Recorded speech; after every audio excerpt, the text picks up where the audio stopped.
ប្រទេសកុយបាបានលើកឡើងថាចលនាយោធាអាមេរិកគម្រាមកំហែងសន្តិភាពនិងសន្តិសុខនៅការ៉េប៊ីន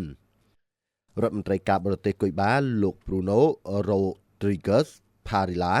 បានឲ្យដឹងថាការគម្រាមកំហែងនៃសង្គ្រាមនឹងកើតឡើងយ៉ាងធំនៅលើសមុទ្រការ៉េប៊ីនជាមួយនឹងការសាងសង់ទ័ពជើងទឹកនិងផ្លូវអាកាសរបស់សហរដ្ឋអាមេរិកដែលមានលក្ខណៈមិនសមហេតុផល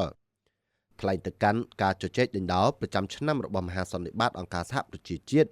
លោក Rodriguez បានឲ្យដឹងថាសហរដ្ឋអាមេរិកប្រើលេសនៃការប្រយុទ្ធប្រឆាំងនឹងឧក្រិដ្ឋកម្មនិងការជួញដូរគ្រឿងញៀនសម្រាប់វត្តមានយោធារបស់ខ្លួននៅក្នុងតំបន់ការ៉េប៊ីន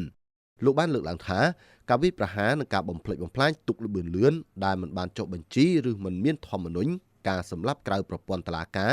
ឬការប្រហារជីវិតជនស៊ីវិលការរារាំងកប៉ាល់នេសាទឬទូកនិងសកម្មភាពឈ្លានពានរបស់សហរដ្ឋអាមេរិកបង្កើតស្ថានភាពគ្រោះថ្នាក់ដែលបំពានច្បាប់អន្តរជាតិនិងគំរាមកំហែងដល់សន្តិភាពនិងសន្តិសុខក្នុងតំបន់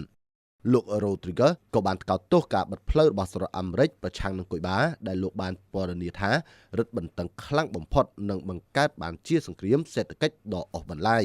ទន្ទឹមនឹងនោះលោក Rodriguez បានបន្តទៅថាទោះបីជាមានការកំណត់ក៏ដោយក៏អង្គការសហប្រជាជាតិនៅតែជាស្ថាប័នតំណាងបំផុតរបស់សហគមន៍អន្តរជាតិ